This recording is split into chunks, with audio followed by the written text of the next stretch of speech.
ஜீ தமிழ்ல இருந்து மௌனம் பேசுதே அப்படின்னு ஒரு சீரியல் வருது. ஸோ அந்த சீரியலை வந்து அவங்க அக்செப்ட் பண்ணிக்கிறாங்க. அது ரீசெண்டாக தான். ஸோ என்னால் கால் ஷீட் பார்க்குறாங்க கொடுக்க முடியும் அப்படிங்கிறதுனால நவம்பரில் தான் இந்த சீரியல் வந்து டெலிகாஸ்ட் ஆக ஆரம்பிச்சிருக்கு. ரொம்பவே வித்தியாசமான கதைக்களம். வேற ஒரு பையனை வந்து அவங்க அக்கா காதலிக்கிற பையனை வந்து அவங்க அக்கா இறந்ததுக்கப்புறம் அவரே வந்து கொண்டுடுறாரு. கொலை பண்ணிட்டு வந்து தங்கச்சியை கல்யாணம் பண்ணுறதுக்காக கொலை பண்ணுறாரு.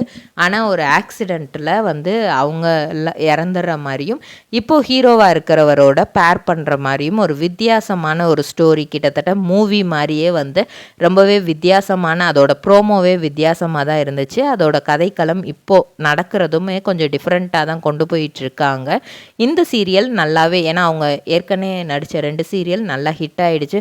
ஸோ இந்த சீரியலும் நல்லாவே ஹிட் ஆகணும் அப்படின்னு நம்மளோட விஷஸை நம்ம தெரிவிச்சுக்கிறோம். இதே